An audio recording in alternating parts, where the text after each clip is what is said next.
নাই। যদি ফরকিয়া করে অন্যের সন্তান পেটে নেয়, স্বামী তো জানেই না তার বউ যে চরিত্রহীনা। এখন যদি অন্যের সন্তান পেটে এসে যায় আপনার জন্মের পর, আমার জন্মের পর, মা বলেছে এটা তোর বাবা, ওই ছোট্ট কাল থেকে এই পুরুষটাকে বাবা ডাকলাম, আসলে সে আমার বাবা কিনা ডিএনএ টেস্ট করছি আমরা কয়জনে। যে সন্তানকে আপনি ছেলে মনে করেন সে আপনাকে বাবা ভাবছে, এটা যে আপনারই ছেলে আপনি জানেন কেমনে? বউ কি পকেটে লইয়া লইয়া ঘুরছেন?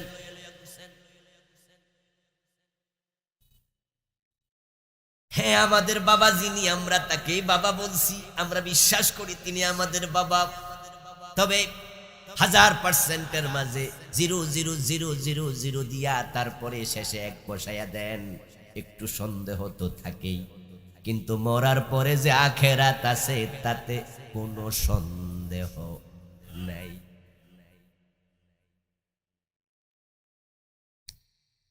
আমার আল্লাহ বলছেন তোমাদের চলে যাওয়ার পরে নতুন জীবন শুরু হবে। আখেরাত প্রসঙ্গে কোরআনে শত শত আয়াত, শত শত। আমার ভাইয়েরা, আমার এই পৃথিবী এক সময় ছিল না, এক সময় থাকবেও না। আল্লাহ তাআলা একাই ছিলেন, তিনিই থাকবেন, এক সময় সব মেসাকার করে ফেলবেন। কুল্লু মান আলাইহা ফান ওয়া ইয়াবকা ওয়াজহু রাব্বিকা যুল জালালি ওয়াল ইকরাম। সব ফান, সব নাই হয়ে যাবে, সব শেষ, শুধু তোমার রব থাকবে। আল্লাহ তাআলা ছিলেন, তিনি চাইলেন একদল মানুষ পৃথিবীতে বানাবেন যাদের নাম দেবেন খলিফা। তারা হবে আল্লাহর পক্ষ থেকে প্রতিনিধি, তারা আল্লাহর কথা মেনে পৃথিবীতে চলবে, তার ইবাদত করবে, তাকেই মেনে চলবে। এখন তাদেরকে আল্লাহ খেলাফত দেবেন, সম্মানের চূড়ান্ত শিখরে বসাবেন। নবী আদমকে বানাবেন, ফেরেশতা দিয়ে সেজদা করাবেন, আদমের সম্মান ফেরেশতার চেয়ে বাড়িয়ে দেবেন। এগুলো সব আল্লাহর পরিকল্পনার অংশ, এগুলো হুটহাট করে ঘটে নাই। এখন এই বনি আদম, এই আদম এবং তার সন্তানদের বসবাসের জন্য একটা জমিন লাগবে। যে জমিনটা যদি সবটা এলোমেলো হয়, উঁচু নিচু হয়, ঘর বানাবে কেমনে, থাকবে কেমনে, চাষ করবে কেমনে? তাই জমিনটাকে বিছানা বানালেন যেন তারা চাষ করতে পারে, বাড়ি বানাতে পারে। আবার ভূমিকম্পের কারণে এলোমেলো হয়ে যাবে, তাই তিনি পাহাড়গুলাকে পেরেক বানালেন। এই জমিনের মাঝে তাদের খাবার সাপ্লাই দেওয়ার জন্য মাছ লাগবে, পানি লাগবে, তাই নদী নালা বানালেন। ওই পানির মাঝে মানুষের বর্জ্য পদার্থ যাবে, পানি নষ্ট হয়ে যেতে পারে, তাই সমুদ্রের মাঝে লবণ তৈরি করলেন।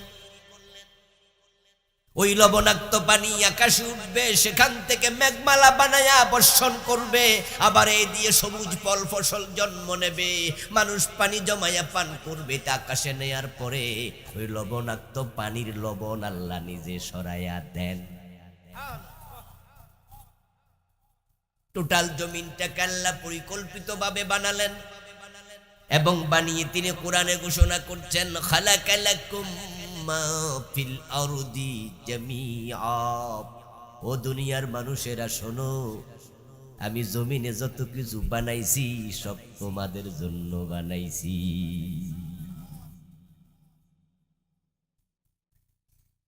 ও প্রিয় ভাইরা, বাসর ঘরে যখন স্বামী স্ত্রীকে দেয়া হয়, তখন বাসর ঘরের যে বিছানা এটা তাদের জন্য সাজাইছে, ওখানে যে বালিশ দিছে বালিশটাও তাদের জন্য, ওখানে যে ফুল দিছে ফুলগুলো তাদের শোভাবর্ধনকারী বানানোর জন্য, তাদের জন্য। আবার টেবিলে পানি রাখছে, গ্লাস রাখছে, নাস্তা রাখছে, গুলা স্বামী স্ত্রীর জন্যই। কারণ বাসর ঘরে দরজা বন্ধ করে দেবে, দুজন নারী পুরুষকে এক ঘরে দিয়ে দেবে। আমাদের মেয়ের বিয়ে হয়, ছেলের বিয়ে হয়, সেদিন বাসর ঘরের সবটা শুধু তাদের জন্যই নিবেদিত।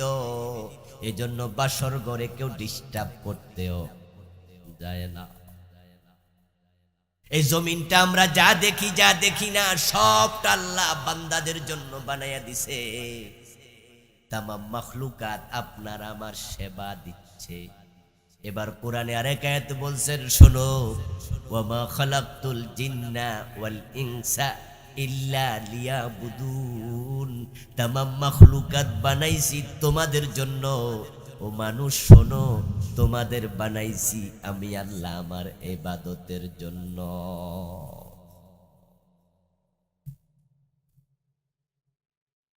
ও প্রিয় ভাইয়েরা, ভালো করে শুনুন, তামাম মাখলুকাত আপনাদের জন্য, আর আপনাদের বানাইছে আল্লাহর ইবাদতের জন্য।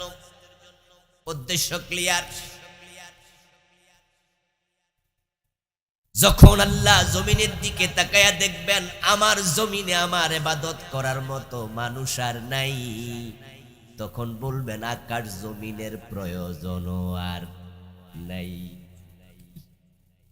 তখন তিনি একটা ধাক্কা মারবেন, এক ধাক্কায় আকাশ জমিন শেষ হয়ে যাবে, যেটার নাম হলো কিয়ামত। এটাই চূড়ান্ত পরকাল।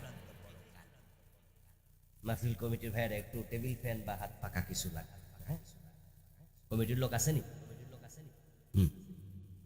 হাত পাকা অথবা টেবিল ফ্যান ব্যবস্থা করেন। আমার প্রিয় ভাইয়েরা, বলছিলাম এই যে ধাক্কা মেসাকার, এটার নাম কিয়ামত। এটা কিন্তু হবে নিশ্চিত। কিয়ামত যে হবে কোনো সন্দেহ নাই। আর কিয়ামত হওয়ার জন্য যে উপযোগিতা দরকার, যে কারণগুলো দরকার, এগুলোর অধিকাংশ আলামত অলরেডি প্রকাশ পেয়ে গেছে। তামাম পৃথিবীতে বর্তমান মানুষের সংখ্যা প্রায় 800 কোটি। ও দোস্ত, 800 কোটি মানুষ সবাইকে আল্লাহ ইবাদতের জন্যই বানাইছে, কিন্তু 800 কোটির মাঝে 650 কোটি কাফের। তারা আল্লাহর ইবাদত দূরের কথা, আল্লাহকে এক রব বলে স্বীকারটাই করে না। পৃথিবীতে বর্তমানে খ্রিস্টানের সংখ্যা 250 কোটির বেশি। এই খ্রিস্টানগুলো আল্লাহর ইবাদত তো দূরের কথা, তারা আল্লাহকে আল্লাহ বলে একবারও ডাকেও না। আজকের পৃথিবীতে 100 কোটির কাছাকাছি আছে হিন্দু। এই যে 100 কোটির কম বেশি হিন্দু, তারা আল্লাহকে আল্লাহ বলে না, হয়তো ঈশ্বর বলে, না হয় ভগবান বলে।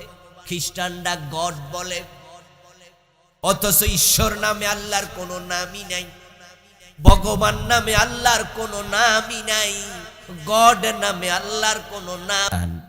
এখন 2024, মানুষ আছে 18 কোটি। 2 কোটি হিন্দু বৌদ্ধ খ্রিস্টান বাদ দিলে 16 কোটি মুসলমান। মুসলমান ছিল 7 কোটি, এখন মুসলমান 16 কোটি। আজ থেকে 10 বছর পরে জনসংখ্যা এরকম থাকবে না আরো বাড়বে। তো যদি বাইরা মুসলমান হয় 25 কোটি, এরকম বাড়তে থাকলে একজন থাকলেও তো কিয়ামত হবে না। তো বাংলাদেশে যেমনে বাড়তেছে, কিয়ামত তো আমরাই থামাই দিমু। কি বাংলাদেশের পাবলিকের ঠেলায় তো কিয়ামত স্টপ, কাছে দাঁড়িয়ে আইতে পারবো না। আমরা যেভাবে সংখ্যায় গুনতেছি, সংখ্যার দিকে তাকালে তো মনে হয় কিয়ামত যে কবে হয়। কয় কি, আমরাই তো আছি 16 কোটি। ইন্ডিয়ায় নাকি মুসলমান আছে 25 কোটি, পৃথিবীতে আছে নাকি 150 কোটির বেশি। কিসের কিয়ামত? টেনশন নাই, নাকে তেল দিয়ে ঘুমা। হুজুররা কইছে কিয়ামত আইসা গেছে, সংখ্যায় কয় যে কি এর কিয়ামত। ও দোস্ত, না না, আমাদের মুসলমান গুলো ভোটার লিস্টির মুসলমান, ওরা কবি কাজীর গরুর মতো কেতাবে আছে, গোয়ালে নাই। আমি বোঝানোর জন্য বলি, এই যে এখানে সাদা কাগজ, এখানে যদি আমি লিখি পোয়াকার পা নরসিকান, উচ্চারণ কি হবে? কাগজটা ভিজবে, কারণ লেখায় আছে বাস্তবে। যদি আমি লিখি সরাইয়া গরু সুগার বুদন্তান্ন, উচ্চারণ কি হবে? কাগজটা পুড়বে, কারণ লিখায় আছে বাস্তবে নাই। বাস্তব পানি হলে ভিজে যেত, বাস্তব আগুন হলে জ্বলে যেত। 92% মুসলমান লাগে না, বাস্তবে 51% হলেই তো কোরআনের আইনে দেশ চলতো। কিন্তু 53 বছরের বাংলাদেশ কোরআনের আইনে একদিনও চলে নাই। এতে প্রমাণ হয় ভোটার লিস্টিতে মুসলমানের অভাব নাই, বাস্তব মুসলমান কমে গেছে। আচ্ছা, আপনাদের কিশোরগঞ্জের এই নিকলি থানা,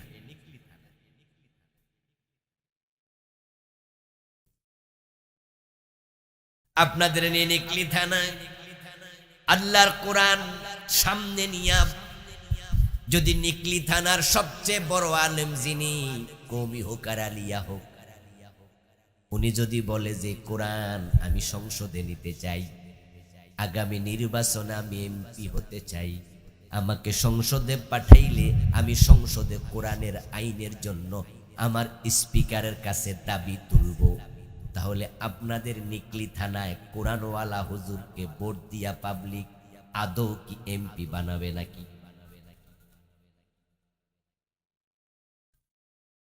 আপনাদের কাছে আমার প্রশ্ন, এই নিকলিতে হিন্দু বেশি? কথা কয় না কেন ভাইরা? নিকলিতে হিন্দু বেশি, ইহুদি খ্রিস্টান বেশি, তো ভোটটা দিল না কেডা? এ কোরআনওয়ালারা। যাদেরকে প্রশ্ন করলে বলবে কোরআন আমাদের সংবিধান, কোরআন আমাদের কিতাব। যারা নিজের কিতাব, আসমানি কিতাব কোরআনে বিশ্বাস করে, তারাই চায় না কোরআন সংসদে যাক। আমার আল্লাহ বলেন, ওমান লাম ইয়াহকুম বিমা আনজালাল্লাহু ফাউলাইকা হুমুল কাফিরুন। আমি আল্লাহ যে কোরআন নাজিল করেছি, এটা দিয়ে যারা দেশ চালাবে না, বিচার ফয়সালা করবে না, তারা কাফের, তারা কাফের, তারা কাফের। কোরআনের পক্ষে যারা ভোট দেয় না, তারা ঈমানের দাবি করবে না।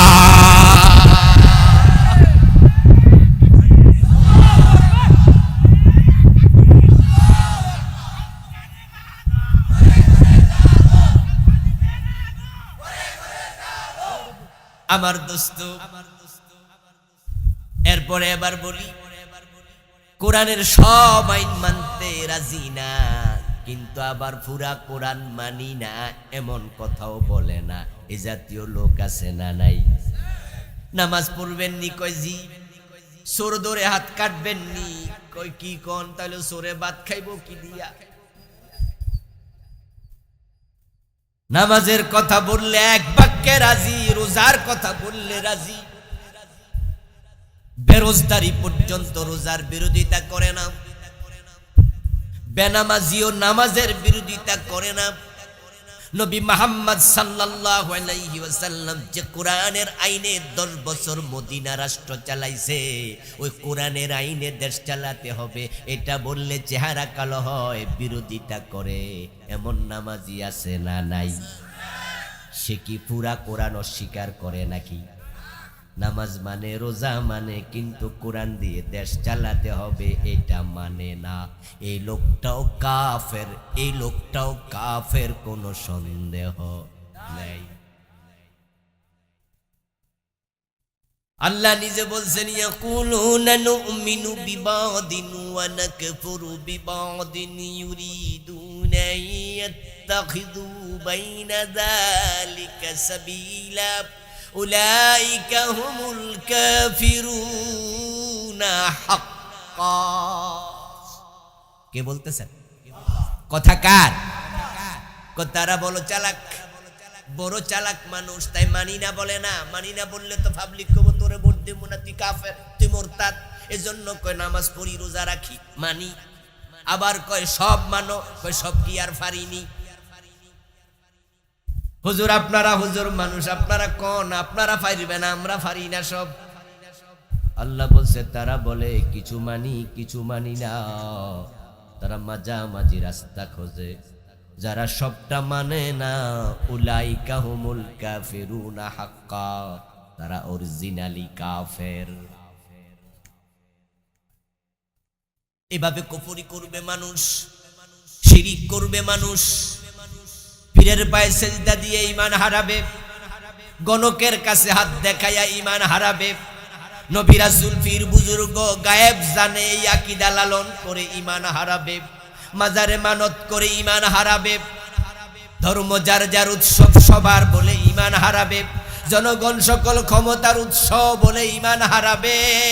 তারা শিরিক করবে, কুফর করবে, নেফাক করবে, বিভিন্ন জায়গায় ধাক্কা খাইয়া খাইয়া ঈমান হারাতে হারাতে ঈমানদার তামাম দুনিয়ায় কমে যাবে।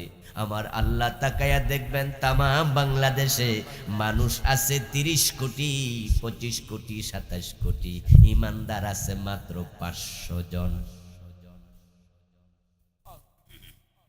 বাইতুল মুকাররম মসজিদে নামাজি আছে অনেক, ঈমানদার বড় কম।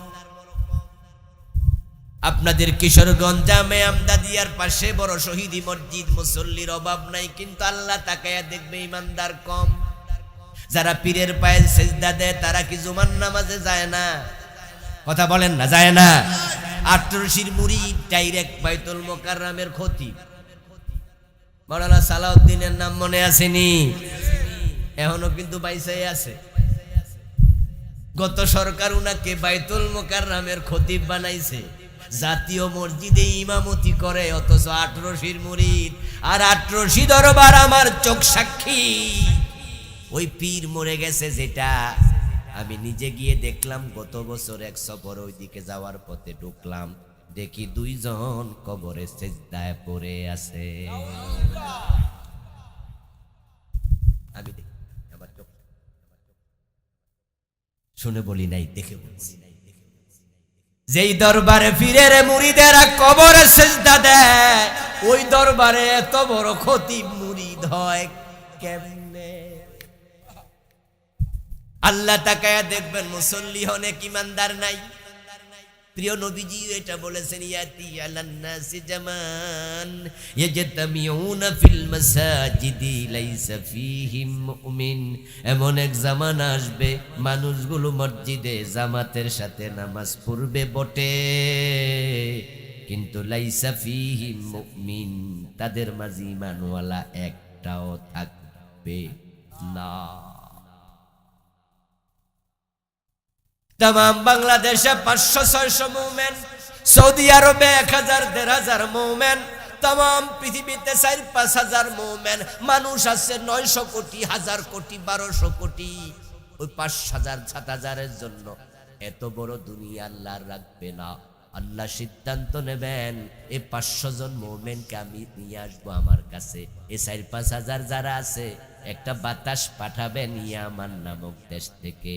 ওই বাতাস যার গায়ে লাগবে, যার কলবে সরিষা পরিমাণ ঈমান আছে, সে মরে যাবে।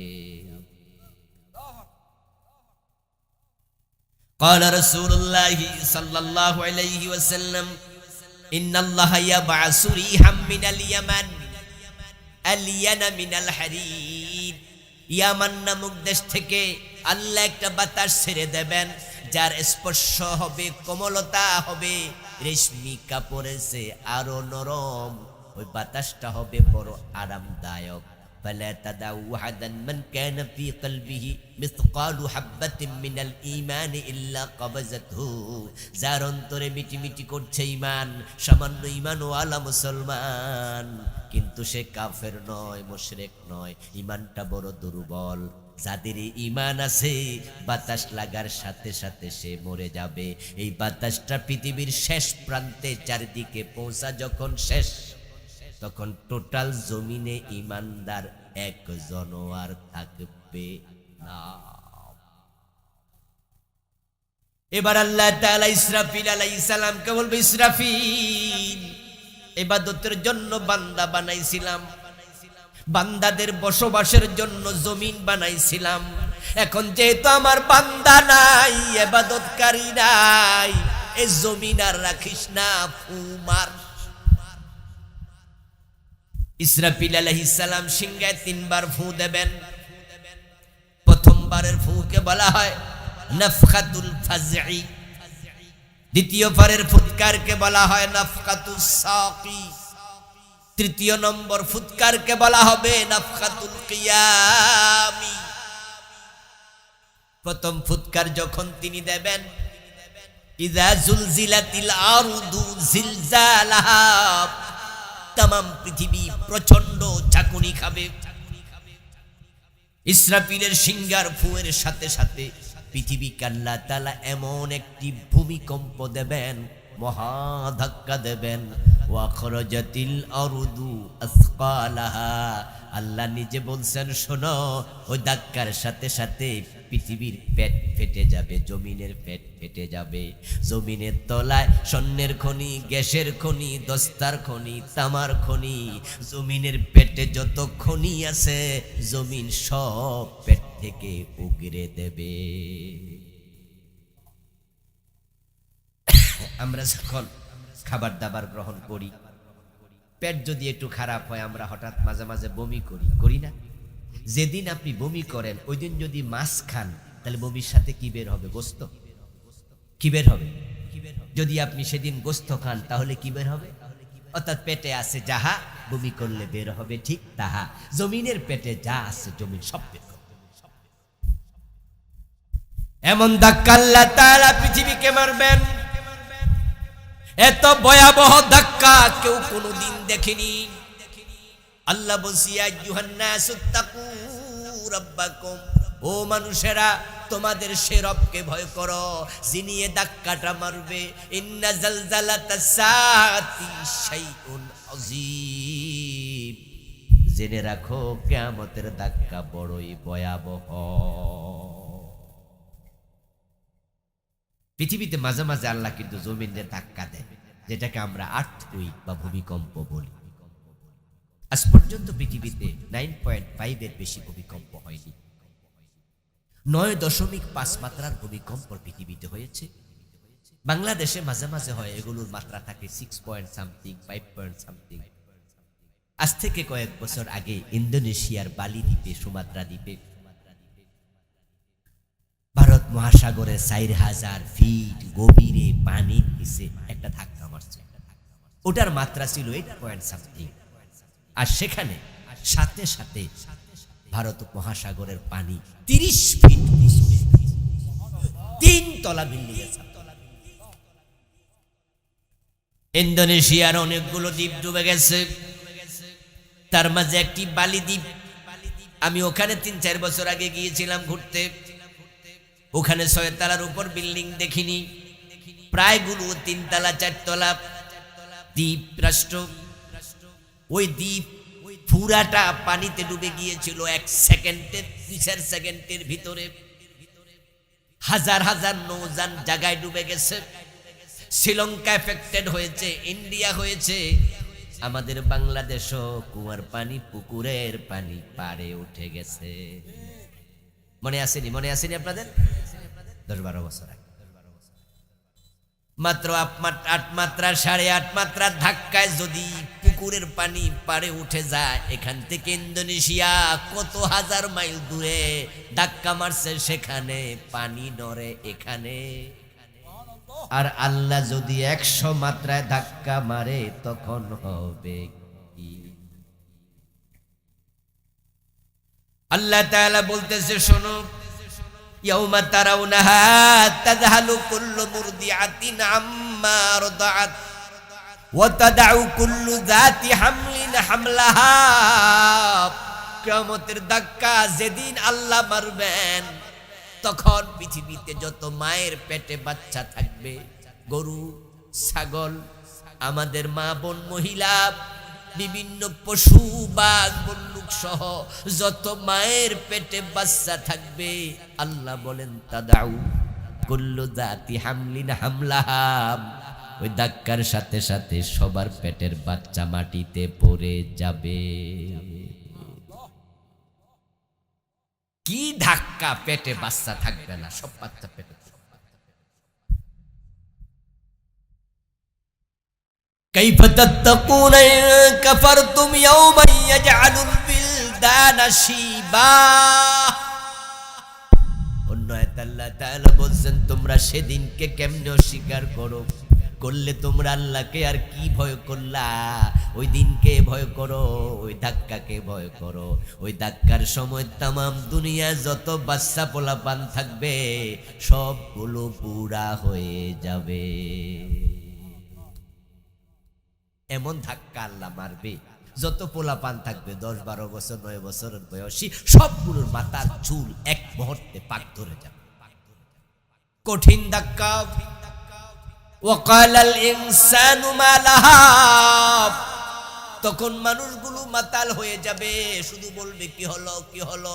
ওয়াতারান নাসা সুকারা, মানুষ মদ খাইলে যেমন মাতাল হয়, মাতাল যখন কথা বলে কি বলে নিজেও বোঝে না, তার কথার জবাব অন্য কোনো মাতাল দেয় না। 5 জন মদ খাইছে, 5 জনে মাতাল হইছে, সবাই কথা বলে কিন্তু জবাব দেয় না, কি যে বলে বুঝে না। তামাম দুনিয়া তখন যত মানুষ থাকবে ওই ধাক্কার সাথে সাথে সবাই মাতাল হয়ে যাবে। ওয়ামা হুম বিসুকারা, আল্লাহ বলছেন তবে তারা কেউ মদ খায় নাই, মদ খাইয়া মাতাল হয় নাই। ওয়ালাকিন্না আযাবাল্লাহি শাদীদ, বরং আল্লাহর আযাব বড় কঠিন। ওই ধাক্কার সাথে সাথে দুনিয়ার চিত্রটাই পাল্টে যাবে। তারা তখন শুধু বলবে কি হলো কি হলো কি হলো। ওয়ালা ইয়াসআলু হামিমুন হামিমা, একজন বন্ধু আরেকজন বন্ধুকে মনের কথা বলবে না। সবাই মাতলামি করবে, পৃথিবী ডুলতে থাকবে, হেলতে থাকবে, পেট থেকে স্বর্ণের খনি রূপার খনি বের হতে থাকবে, এরকম চলিতে থাকবে অনেকক্ষণ। এবার আল্লাহ বলবেন ইসরাফিল আরেকটা ফু দিয়ে দাও।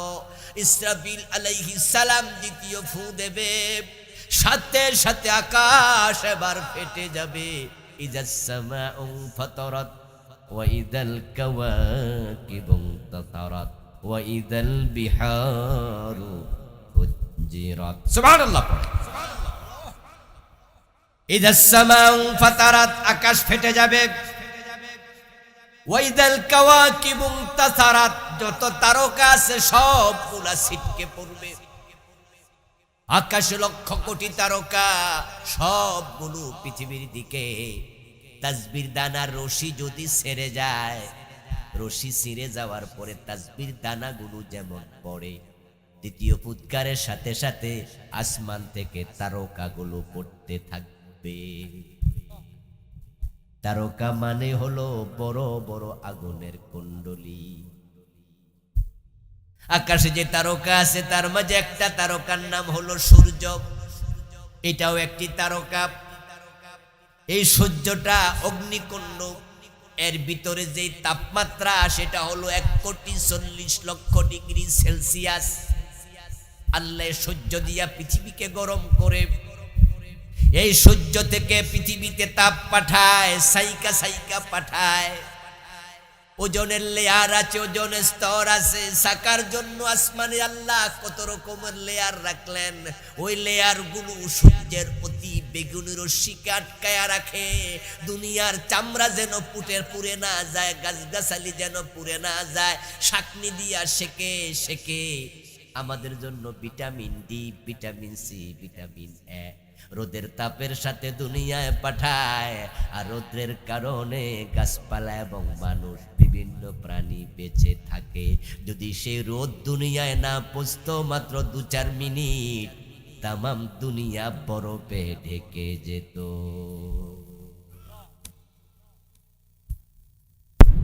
ওই সূর্যের তাপ আসে মাত্র 32-33 ডিগ্রি সেলসিয়াস। বাংলাদেশে একবারে গরমকাল যখন, তখন 40-এর বেশি খুব একটা আসে না। সৌদি আরবে 65-70 পর্যন্ত আসে। ও দোস্ত, সূর্যের ভিতরে আছে 1,40,00,000 ডিগ্রি। পুরাটা সূর্য পৃথিবীর উপরে পড়বে। এবার বলুন তো, সূর্যের চেয়ে আরো বড় নক্ষত্র আকাশে আছে না নাই?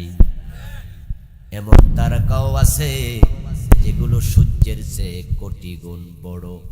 কিন্তু দূরত্বের কারণে দেখা যায় না, এগুলো অনেক দূরে অবস্থিত। আল্লাহ বলছেন ওয়াইদাল কাওয়াকিবু ইনতাসারাত, যত তারকা আছে একটাও আকাশে থাকবে না, সবগুলো পড়বে। আমি বলি কিয়ামত হওয়ার জন্য এত তারকা পড়ার প্রয়োজন হবে না। শুধু সূর্যটা যদি তার নিজস্ব কক্ষপথ থেকে সামান্য নিচে নামতো, তার আলোর কারণে পৃথিবী চলে যেতে 1 মিনিটও লাগবে না। এই যে আমরা বিভিন্ন ইন্ডাস্ট্রিতে রড বানাই, KSRM, BSRM, AKS, শোনেন না আপনারা? আপনাদের এলাকায় তো বড় বড় বিল্ডিং বানায়, 5 সুতা রড, 6 সুতা রড, 20 মিলি, 10 মিলি, 30 মিলি, বড় বড় প্রজেক্টে এমন মোটা মোটা রড আছে। এই রডগুলোর গায়ের মাঝে দেখবেন কোম্পানির নাম লেখা আছে, অথচ রড জমিনের উপরে হয় না। রড যে লোহা থেকে হয়, এই লোহা তো খনিজ পদার্থ, এগুলো মাটির নিচে পাওয়া যায়, সেখান থেকে তারা বের করে বড় বড় কদ্দা বানায়, তারপরে এগুলো সাপ্লাই করে ইন্ডাস্ট্রিতে ঢুকায়, তারপরে আগুন লাগায়। আগুন লাগাইলে এগুলো মোমের মতো গলে যায়, গলে গলে চাঁচ দেয়া থাকে, চাঁচের ভিতরে ঢোকে 1 সুতা, 2 সুতা, 3 সুতা, 5 সুতা রড হয়, গায়ের মাঝে নাম পর্যন্ত লেখা হয়। এবং যেই আগুন দিয়ে লোহা পুরানো হয়, ওই আগুনের উত্তাপ হলো মাত্র 1538, মাত্র 1500 ডিগ্রি সেলসিয়াসের তাপমাত্রায় লোহা পানি হয়ে যায়, গলে যায়। কথা আবার বলছি, আবার বোঝেন। লোহা গলানোর জন্য আগুনের তাপমাত্রা হলো 1500 ডিগ্রি, 20, 30, 40, 50, নরমালি 1538 ডিগ্রি সেলসিয়াসের তাপমাত্রা ফ্যাক্টরিতে দেয়, লোহা গলে যায়, মোম হয়ে ঢুকে যায়। যদি 1538 ডিগ্রি তাপে লোহা পানি হয়, সূর্যের ভিতরে আছে 1,40,00,000 ডিগ্রি, ওই সূর্য পৃথিবীর উপরে পড়লে কি হবে?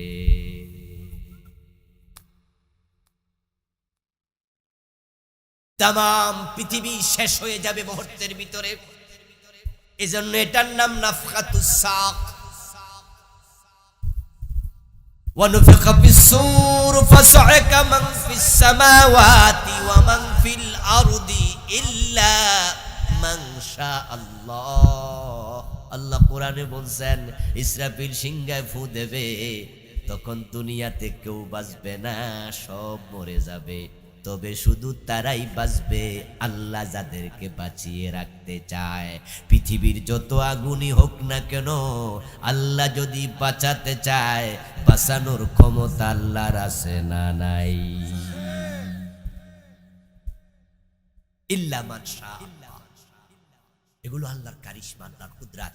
আল্লাহ বলেন যে আমি আল্লাহ যদি চাই তাহলে আমি বাঁচাইতে পারবো। সুবহানাল্লাহ পড়েন আবার। ইব্রাহিম আলাইহিস সালামকে আগুনে ফেলে নাই? কথা বলেন না। নমরুদের লোকেরা ইব্রাহিম নবীকে আগুনে ফেলে নাই? আগুন উনাকে পোড়াইতে পারছে? উনার গায়ের জামাটা পোড়াইছে, পশম পোড়াইছে, বাঁচাইছে কে? কুল্লা ইয়া নারু কুনি বারদা। ইব্রাহিম আলাইহিস সালাম যখন আগুনে পড়তেছেন, তখন তিনি আল্লাহর সাথে কথাবার্তা কইয়া পড়ছে। সুবহানাল্লাহ পড়ে। ইব্রাহিম নবী সুরকির উপরে নিচের দিকে তাকিয়ে দেখেন লোকেরা সুরকি টানে, রশিটা তার মাজায় বাঁধা। সুরকি যখন ঘুরবে প্রচন্ড রূপে, তখন তারা রশিতে ঢিল দেবে, উনি মাঝখানে পড়ে যাবেন। নিচের দিকে তাকায়া ইব্রাহিম আলাইহিস সালাম দেখেন যারা চরকি টানতেছে তাদের মাঝে উনার বাবা আজরটাও আছে। জন্মদাতা বাবা সন্তানকে আগুনে পোড়ানোর জন্য রশি টানতেছে। এটা দেখে ইব্রাহিম আলাইহিস সালাম খুব কষ্ট পেলেন। কষ্ট পেয়ে তিনি আবার আল্লাহর সাথে কথা বলতে শুরু করলেন। ইবনু কাসিরে এসেছে, তাফসীর ইবনু কাসির আল্লামা ইমাদউদ্দিন ইবনু কাসির রাহিমাহুল্লাহ বলেন, ইব্রাহিম নবী বলছে, ইয়া রাব্বি ইন্নাকা ফিস সামাই ওয়াহিদুন ওয়া আনা ফিল আরদি ওয়াহিদুন আবুদুক। ও আমার আল্লাহ, সুবহানাল্লাহ পড়েন, ও আমার রব। বিপদে পড়লে কথা হবে কার সাথে? সাহায্য চাইবেন কার কাছে? যার কেউ নাই তার কে থাকে? আল্লাহ। আনা জন্নে আব্দি বি, আনা জন্নে আব্দি বি, আনা ইনদা জন্নে আব্দি বি। হাদিসে কুদসি সহিহ বুখারী। আল্লাহ তাআলা বলছেন, আমি আমার বান্দার ধারণার মতো তার সাথে থাকি, সে আমাকে যেমন মনে করে আমি তেমন হই। সুবহানাল্লাহ। ইব্রাহিম নবী আগুনে পড়ে যাবেন, তিনি ভাবছেন আমার আল্লাহ আমার জন্য এনাফ, আল্লাহ এনাফ হয়েছে, আগুন পোড়াতে পারেনি। আল্লাহর সাথে কথাবার্তা বললেন, আর আপনাকে কেউ যদি রশি দিয়া বাঁধে আর আপনি মনে মনে কোন এমন ভাবে বাঁধতে কেউ ছুড়াইতে পারবো না, আল্লাহ কয় তোরে আমিও ছুড়ামু না। তুমি ভাবো যেমন আল্লাহ হবেন তেমন। এই জন্য বিপদে মুসিবতে ভরসা করতে হবে কার উপর?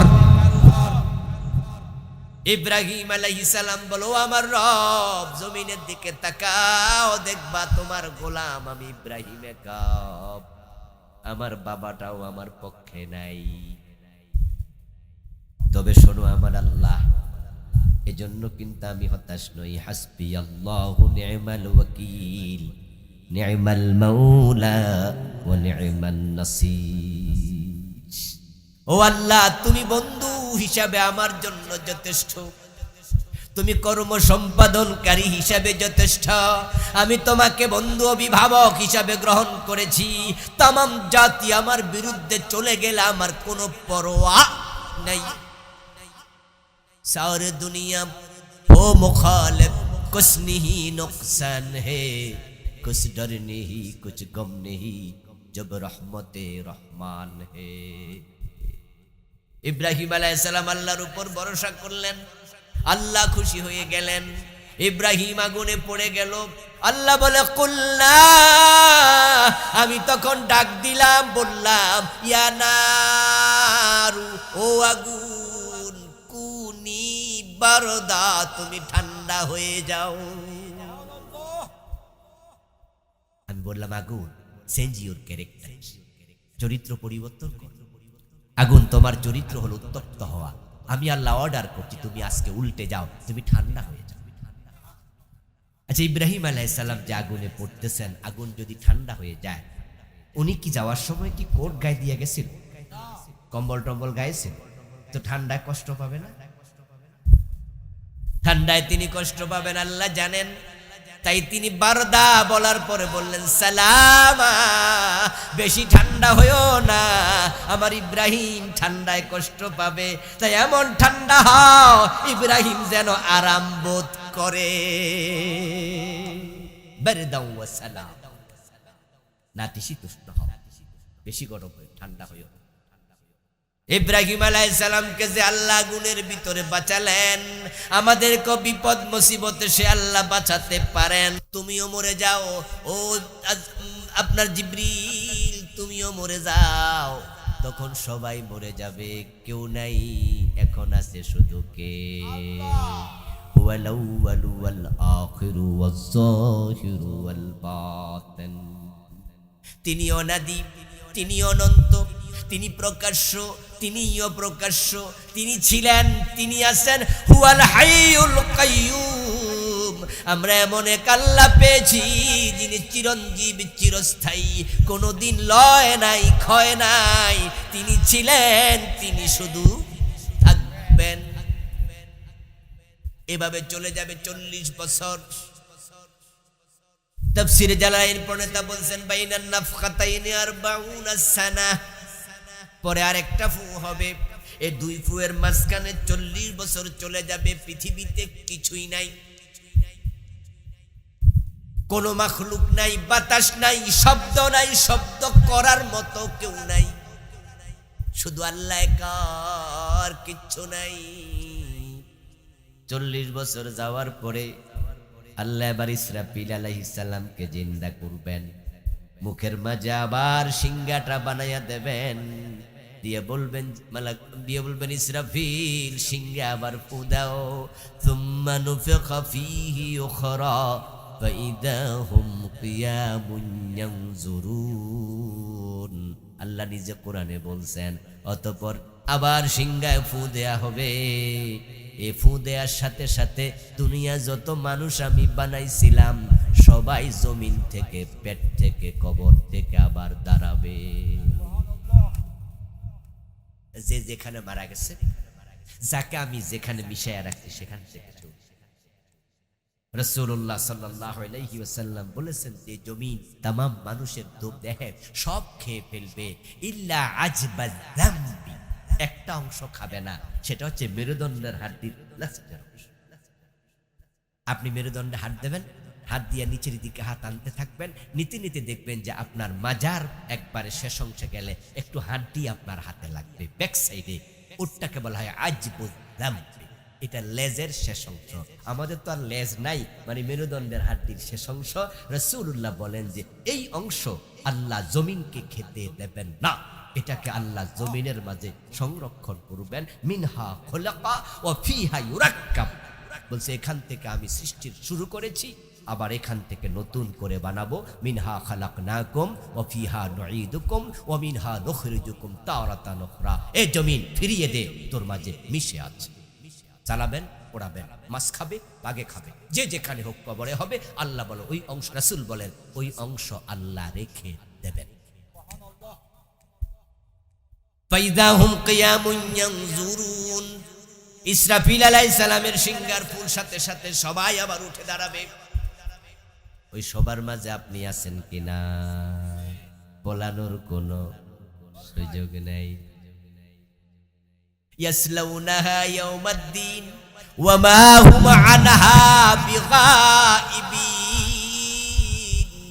একজনও গায়েব নাই, একজন অনুপস্থিত নাই, সবাই হাজির। আদম আলাইহিস সালাম থেকে শুরু করে প্রলয় পর্যন্ত যত আদম সন্তান পৃথিবীতে এসেছে, মানুষ এসেছে, হাসরের ময়দানে সবাই হাজির।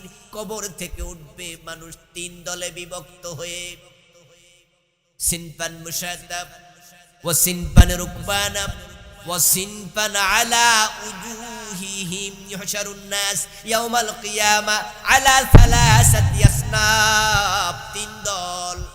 এক দল কবর থেকে ওঠার সাথে সাথে তারা দেখতে পাবে কবরের পাশে জান্নাতের গাড়ি দাঁড়ায় আছে। বড় সৌভাগ্যবান মানুষ। কবর থেকে উঠবে হুফাতান ওয়া উরাতান ওয়া গুরলাব, গায়ে কাপড় নাই, পায়ে জুতা নাই, মাথায় টুপি নাই, খতনা করানো নাই, একবারে মায়ের পেটের শিশুর মতো দুনিয়ায় যেমন এসেছে কবর থেকে তেমনই উঠবে। উঠে সাথে সাথে দেখবে আল্লাহর ফেরেশতারা জান্নাতের বাহন নিয়া, গাড়ি নিয়া কবরের পাশে দাঁড়ায় আছে। তাকে ফুলের মালা দিয়া, পাপড়ি ছিটাইয়া, ইস্তেকবাল জানাইয়া, মারহাবা মারহাবা আহলান সাহলান ওয়েলকাম বলে তাকে গাড়িতে তুলে ডাইরেক্ট আরশে আজিমের নিচে নিয়ে যাবে। ওরা হচ্ছে সৌভাগ্যবান মানুষ। সাবআতুন ইউযিল্লুহুমুল্লাহু ফি যিল্লিহি ইয়াওমা লা যিল্লা ইল্লা যিল্লুহু। ৭ ধরনের মানুষ। অন্য হাদিসে পাওয়া যায় ৮ ধরনের মানুষ। আখিরাত নিয়ে আমি বই লিখেছি গত বছর। এটাতে 400 পৃষ্ঠা, 500-র উপর হাদিস এনেছি, 550-র মতো আয়াত এনেছি। এই বইটা পাবেন, আমার লেখা মোট 8টি বই আছে আলহামদুলিল্লাহ। এই বছর যেটা লিখছি সেটা 280 পৃষ্ঠা। মাহফিলে যখন সিজন থাকে না তখন একটু লেখালেখি করি, কারণ আমি জানি ওয়াজ করে চলে যাব, অর্ধেক ওয়াজ অনেকে মাঠে রেখে যাবে আর অর্ধেক বাড়ি নেবে। 1 সপ্তাহ পরে এখান থেকে অনেক কিছু ভুলে যাবে। আর যদি বই থাকে তাহলে লেখাপড়া করলে ভুলে গেলে আবার পড়ে শিখার সুযোগ। এবার লিখেছি যেটা প্রিয় নবীর জীবনের উপরে। উনার সুরত কেমন ছিল, সিরত কেমন ছিল, নাম দিয়েছি যেমন ছিলেন প্রিয় রাসূল সাল্লাল্লাহু আলাইহি ওয়াসাল্লাম। আমার লিখা বইগুলো আমার গাড়িতে আছে, কালো গাড়িতে। শিরকের উপরে, বেদাতের উপরে, সালাতের উপরে বিভিন্ন বিষয় নেবেন, পড়বেন। যাই হোক, আসুন ফিরে এই বইতে আমি যখন লিখলাম আখিরাত নিয়ে, তখন দেখলাম যে আরশের নিচে মানুষ 7 গ্রুপ নয়, 8 গ্রুপ। 8 গ্রুপ মানুষ কারা আজকে আর বললাম না, সময় নেই। আমার দোস্ত, তাদেরকে আল্লাহ সৌভাগ্যবান বানাবেন। আরশের নিচে বসানোর অর্থই হলো আরশের নিচে যাওয়ার পরে ডান হাতে আমল নামা দেবেন। আমল নামাটা খুলতেও বলবেন না, পড়তেও বলবেন না, শুধু এক নজর তাকায়া বলবেন যাও যাও, ডাইরেক্ট জান্নাতে ঢুকে যাও। তার আরশে আজিমের নিচে থাকবে 5 থেকে 7 মিনিট মাত্র। কাসলাতিল মাকতুবা আল্লাতী তুসাল্লা ফিদ দুনিয়া। প্রিয় নবী বলছেন, যারা মুমিন ভালো মানুষ, 1 ক্লাস মানুষ, তাদেরকে আরশে আজিমের নিচে বসানো হবে। দুনিয়ায় 1 ওয়াক্ত ফরজ নামাজ পড়তে যে সময় লাগে, যেমন আমরা যে জোহরের নামাজ পড়ি ফরজ 4 রাকাত, কয় মিনিট লাগে? 7-8 মিনিট 10 মিনিট। আসরের নামাজ পড়ি 7-8 মিনিট 10 মিনিট। মাগরিবের নামাজ পড়ি ফরজ 5 থেকে 7 মিনিট। রাসূলুল্লাহ বলে আরশে আজিমের নিচে যারা বসবে তাদেরকে 5 থেকে 7 মিনিট রেখে আল্লাহ জান্নাত দিয়ে দেন। অথচ হাসরের ময়দানে দৈর্ঘ্য হবে 50,000 বছর, আর আপনার কাছে মাত্র 7 মিনিট 8 মিনিট। তারুজুল মালাইকাতু ওয়ার রূহু ইলাইহি ফি ইয়াউমিন কানা মিকদারুহু 50,000 সানা। কোরআনের আয়াত। আল্লাহ বলে সেদিনে দৈর্ঘ্য হবে 50,000 বছর। সিনপানের উকবানা সিনপান মুশাতা প্রথম দল গেল। দ্বিতীয় দল হলো তারা পদাতি, কবর থেকে উঠবে, কাপড় চোপড় গায়ে নাই, পিছন থেকে কেউ ধাক্কাবে, গো এহেড, সামনে যাও সামনে যাও। ফাতাতুনা ফুয়াজা, তোমরা দলে দলে হাসরের ময়দানে যাবে। তারা হবে পদাতিক, সবাই পায়ে হাঁটবে, কিন্তু পায়ের তলায় কোনো জুতা নাই। কাপড়বিহীন, জুতাবিহীন, খতনাবিহীন যাবে, গিয়ে দেখবে হাসরের মাঠ প্রস্তুত। ইহশারুন নাস ইয়াওমাল কিয়ামাতি আলা আরদিন বাইদা কাফ বাইদা ফরা কারসাতিন নাকি লাইসা ফিহা আলামুন লিশাইইন। প্রিয় নবী বলেন, আল্লাহ তাআলা এটাকে তামা দিয়া বানাবেন একবারে মসৃণ করে, যেখানে গাছপালা নদী নালা কিচ্ছু নাই, বিশাল খোলা মাঠ। ওখানে মানুষ ঢুকবে, ঢুকে দেখবে মাথার উপরে সূর্য এসে আছে। قال رسول الله صلى الله عليه وسلم تدنى الشمس يوم القيامة من الخلق حتى تكون كمقدار ميل। সুরমাদানি শলাকা যতটুকু লম্বা ঠিক ততটুকু উপরে সূর্য হাজির। ফামিনহুম মাইয়াকুনু ইলা কাবাইহি ইউরাকুন নাস ওয়ালা ইয়াকুনুন নাস ওয়ালা কদরি আমালিহিম ফিল আরাক। ফামিনহুম মাইয়াকুনু ইলা কাবাইহি ওয়া মিনহুম মাইয়াকুনু ইলা রুকবাতাইহি ওয়া মিনহুম মাইয়াকুনু ইলা হাকবাইহি ওয়া মিনহুম মাইয়ুলজিমুল আরাক ওয়াল জামা। সূর্যের আলো যখন আল্লাহ চালু করে দেবে, গা থেকে ঘাম বের হয়ে কারো টাকনো ডুবে যাবে, কারো হাঁটু ডুবে যাবে, কারো মাজা ডুবে যাবে, কারো ঘাম মাথাও ডুবে যাবে। যার আমল যত খারাপ তার ঘাম হবে তত বেশি। আর যারা 1 ক্লাস মানুষ তারা এখানে নাই, তারা আরশে আজিমের নিচে। আর এখানে যারা আছে, প্রিয় নবীজি বলেছেন, এই বইতে আমি হাদিস এনেছি, হাসরের ময়দানে যারা ডুববে শুধু 2টা পা রাখার জন্য যতটুকু জায়গা আসছে, বেশি জায়গা কাউকে দেয়া হবে না। 2 পায়ের উপরে 50,000 বছর দাঁড়াইয়া থাকতে হবে, পা নাড়ার কোনো জায়গা থাকবে না। নাউযুবিল্লাহ।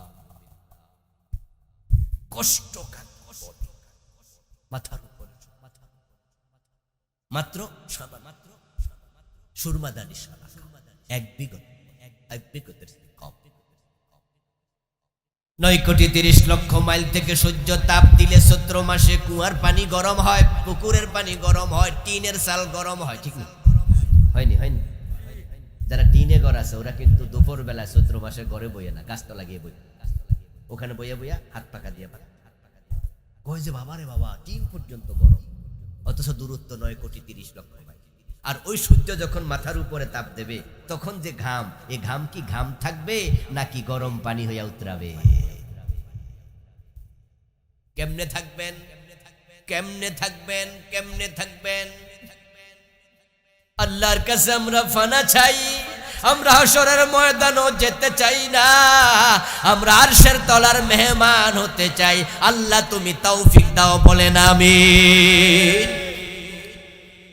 আরশের নিচে 8 গ্রুপ মানুষ যাবে, হাদিস আছে এখানে, পড়বেন, চরিত্রগুলো জানবেন, কারা কারা যাবে, কোন চরিত্র লাগবে। 3 নাম্বার, ওয়াসিনফান আলা উজুহিহিম, কিছু পাপিষ্ট মানুষ কবর থেকে ওঠার সাথে সাথে আল্লাহ যাদেরকে মুখের উপরে উল্টায়া দেবে, তাদের পা চলে যাবে উপরের দিকে, মাথা চলে যাবে নিচে। তবে তারা মাথার উপরে হাঁটবে না, হাঁটবে তারা মুখের উপরে, মুখটাকে বাঁকা করে দেয়া হবে। তারপরে আল্লাহ বলবে মুখের উপরে হাঁট, হাশরের ময়দানের দিকে যা। সাহাবারা আশ্চর্য হলেন, কিলা ইয়া রাসূলুল্লাহ কাইফা ইয়ামশুনা আলা উজুহিহিম, প্রশ্ন করলেন কোন একজন সাহাবী, ইয়া রাসূলুল্লাহ মানুষ আবার মুখের উপরে কিভাবে হাঁটে, কিভাবে হাঁটবে বুঝলাম না। রাসূলুল্লাহ জবাব দেন, ইন্নাল্লাযী আমশাহুম আলা আকদামিহিম কাদিরুন আলা ইয়ুমশিয়াহুম আলা উজুহিহিম। ও সাহাবী শোনো, পায়ের উপরে হাঁটায় যে আল্লাহ, মুখের উপরে হাঁটানোর ক্ষমতাও তার আছে। যারা মুখের উপরে হেঁটে হেঁটে হাশরের ময়দানে যাবে, ফেরেশতারা তাদেরকে হাশরের ময়দানে ঢুকতে দেবে না। হাশরের ময়দানে যারা ঢুকার ঢুকে গেছে, আর সে আজিমের নিচে যারা যাওয়ার চলে গেছে, এখন উল্টা যারা চলছে তারা আছে, ইসলামের পক্ষে নাই, উল্টা আছে। এমন লোক সমাজে আসেনি? আল্লাহকে সুদ খায়ও না, এরা বেশি খায়। আল্লাহকে ঘুষ খায়ও না, আরো বেশি খায়। আল্লাহকে পর্দা করো, পর্দার খবর নাই, পেট দেখায়, পিঠ দেখায়, যা দেখানো দরকার স্বামীরে এটা পাবলিক রে দেখায়। এমন মহিলা আসেনি? যেটা স্বামী দেখার কথা এটা পাবলিক, এবং দেখায় মজা পায়। উল্টা চলছে, উল্টা। আল্লাহ উল্টায়া দেবে, উল্টায়া দেবে। এখন প্রশ্ন হলো মুখের উপরে কেন হাঁটবে, মাথার উপরে কেন নয়? এর কারণ আমি যেটা বুঝলাম হাদিস পড়ে, কারণ অপরাধ মানুষ যা করে মুখ দিয়ে করে সবচেয়ে বেশি। হারাম খায় কি দিয়া, মিথ্যা বলে কি দিয়া, গীবত করে কি দিয়া, কোরআনের বিরুদ্ধে যে মিছিল করে স্লোগান দেয় কি দিয়া, আলেমদের বিরুদ্ধে সাক্ষী দিছে আদালতে খাড়াইয়া কি দিয়া, এ মুখ দিয়া সাক্ষী দিয়া আল্লামা সাইদিকে 13 বছরের কারাদণ্ডের আসামি বানিয়েছে। ওনার মামলায় কি সাক্ষী ছিল না? সাক্ষী ছিল না? ওরা মুখ দিয়া সাক্ষী দেয় নাই? বলে নাই উনি হত্যাকারী, উনি দর্শনকারী, উনি যুদ্ধাপরাধী? বলে নাই আমি দেখেছি? মিথ্যা কথা বলেছে। সার পাবি না, সার পাবি না। দুনিয়ার লোভে পইরা, ক্ষমতার লোভে পইরা বড় আলেমদের বিরুদ্ধে মুখ ব্যবহার করেছি, সেদিন আল্লাহ মুখের উপর উল্টায়া দেবে। কোন নেতা তোরে বাঁচাইতে পারবে না, কেউ বাঁচাতে পারবে না। ওয়ালা নুকিমু লাহুম ইয়াওমাল কিয়ামাতি ওয়াজনা। সূরা কাহফে আল্লাহ তাআলা বলেন, এই মানুষগুলোর জন্য আমি মিজানের পাল্লা দাঁড় করাবো না, ওদের কোনো হিসাব নিকাশি নাই, বিনা হিসাবে দোজখী। এই লোকগুলো যখন উল্টে উল্টে যাবে, ফেরেশতারা দেখবে, ফেরেশতারা দেখে তাদেরকে ধরে ফেলবে। ইউরাফুল মুজরিমুনা বিসীমাহুম ফায়ুখাযু বিন-নওয়াসি ওয়াল আকদাম। আমার সাথে পড়ুন, ফাবিআইয়ি আলাই রাব্বিকুমা তুকাযযিবান।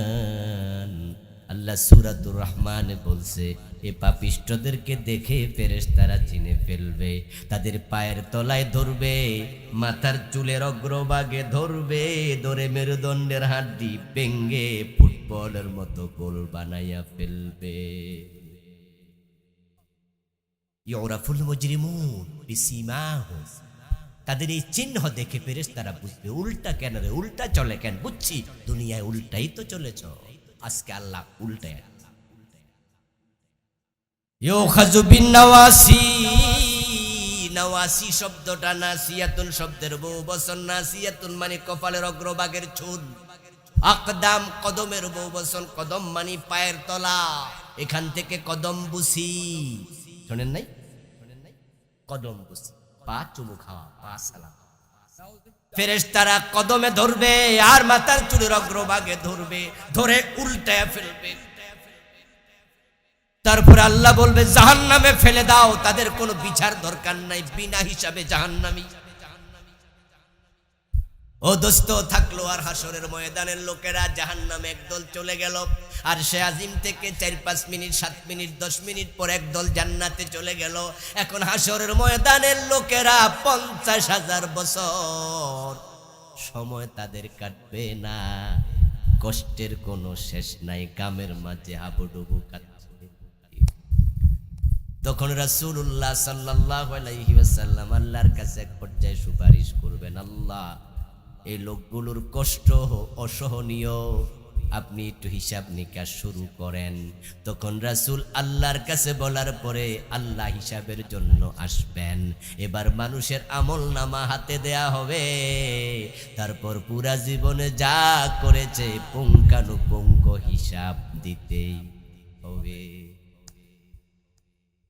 এখন আপনি কোন দলে আছেন আত্মসমালোচনা করেন। যদি এখানে থাকেন তাহলে হিসাবের জন্য প্রস্তুতি নেন।